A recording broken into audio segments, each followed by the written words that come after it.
já sabe, estudando História de Santa Catarina, como foi a fundação ali do nosso estado, como é que chegaram, como Florianópolis chegou a receber esse nome, como é que foi a criação ali de algumas cidades, começando em pequenos povoados, e através do comércio, de explorações, caças de baleia, como é que se foram criando ali a redondeza.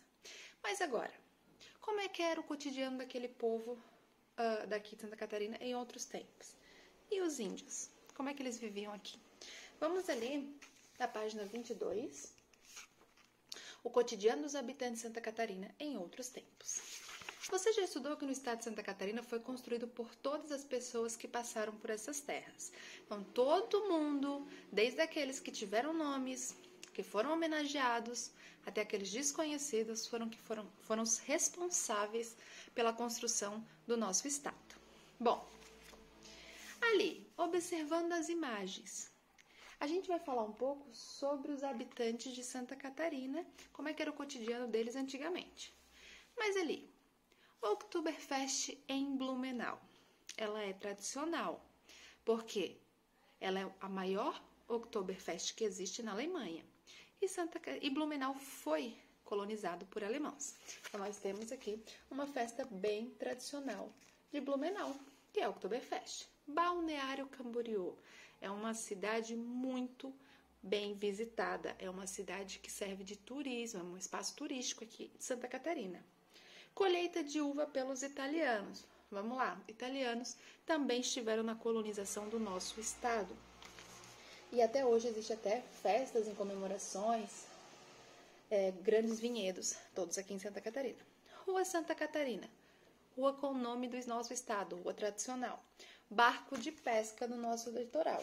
Sabemos que aqui no nosso estado a pescaria, o comércio da pesca é muito forte.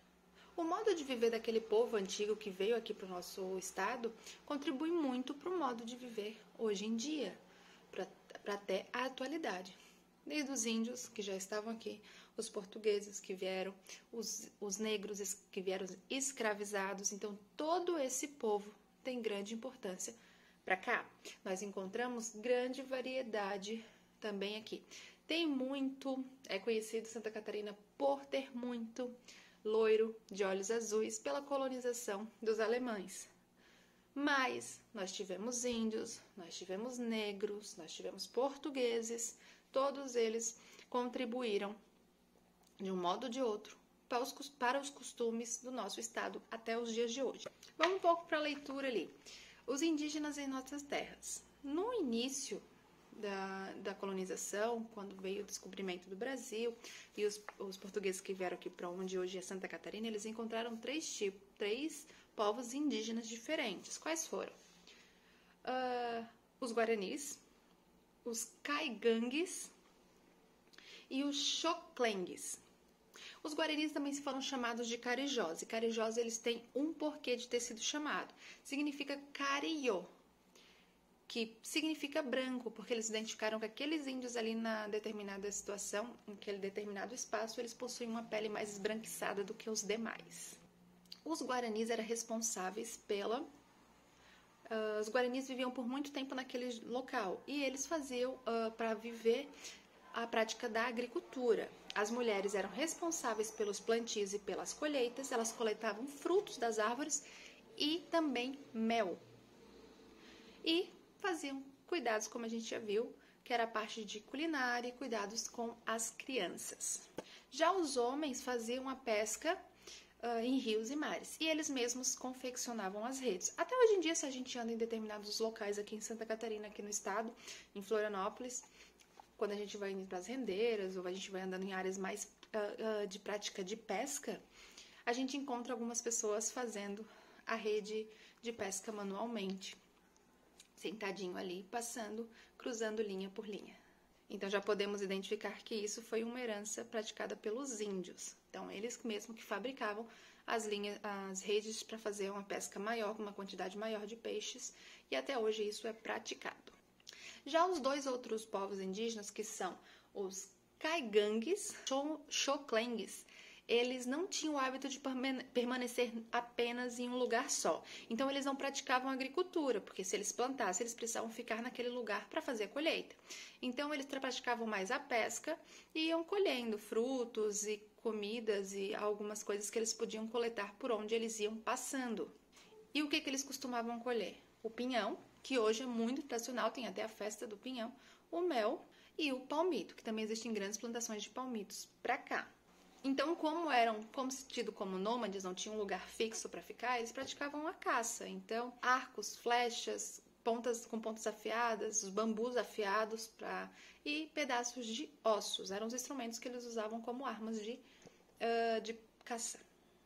Os caigangues faziam esteiras, cestas de tudo que era feito de palha. Por quê? Exatamente pelo fato deles não pararem fixo num lugar, eram coisas mais leves para serem carregadas por eles. Então, eram objetos que eles poderiam fazer o uso, poderiam fazer o manuseio, mas conseguiriam levar de forma fácil de um lado para o outro. Do mesmo jeito que os guaranis tinham suas atividades entre homens e mulheres, os caigangues também. Enquanto os homens faziam o ato da pesca, as mulheres faziam toda a fabricação desses cestos, dessas esteiras, faziam elaboração de tecidos, trançando fibras de urtigas. Até hoje, existem todos os indígenas ainda tentando segurar os seus costumes, mantendo toda a sua herança, passando de pai para filho, neto, mas também para eles poderem viver na sociedade em que a gente está hoje em dia, mais evoluída, uma sociedade mais elaborada, mais constituída, eles também se adequaram a algumas atividades, como usar roupas, utilização de transporte público, os utensílios domésticos são fabricados por indústrias, eles continuam com as suas raízes, mas também estão ali tentando fazer uma junção, viver entre os dois mundos. Manter a tradição deles, mas trazendo um pouco também do que é novo para a vida deles. Vamos ali para a página 26 e vamos ler o texto. FUNAI garante posse da terra a grupo indígena em Santa Catarina. Isso foi publicado em 2 de setembro de 2009. O Ministério da Justiça declarou de posse permanente do grupo indígena Guarani a terra indígena Piraí, em Santa Catarina. Foram demarcados pela Fundação Nacional do Índio, FUNAI, aproximadamente 3.017 hectares de superfície num perímetro de 35 quilômetros. Os limites demarcados contornam o território tradicionalmente ocupado pelos indígenas. De acordo com a FUNAI, a demarcação significa assegurar a proteção desses povos e a preservação da diversidade cultural. Pela Constituição Federal, o reconhecimento de realidades sociais diferenciadas não pode estar dissociado da questão territorial. No caso dos indígenas, essa regra se torna ainda mais clara. À medida que a terra representa um recurso natural de subsistência, está ligada a crenças e a conhecimento. Então, foi decretado que eles têm que ter o espaço deles, porque, como ele fala, de acordo com a FUNAI, a demarcação significa assegurar a proteção, ou seja, se daquele território foi separado, foi demarcado para a vivência e a permanência, assegurar os indígenas, é algo que faz com que seja mais evidenciada a proteção e aquele espaço ali são dos índios. Ninguém pode mexer naquele espaço. É deles e ninguém mexe. É deles, ninguém invade. Então, é questão de respeitar toda a cultura e toda a representação que esses índios têm para o nosso país. Então, a gente consegue enxergar que, além de toda a tradição dos povos portugueses, italianos, todos trouxeram muitas coisas para cá, mas aquele povo que também já estava aqui, também nos trouxe e nos deu, até hoje, muitas coisas que a gente carrega, que a gente fabrica, que a gente usa, que a gente come, veio do costume dos índios. E é um povo a ser respeitado, é um povo a ser reconhecido. Bom, para melhor fixação, vocês vão responder as atividades agora do livro, tá bom, turminha? Lembre-se, leitura do texto, para que faça a melhor interpretação das questões e possam responder, tá bom? Beijinho, até mais!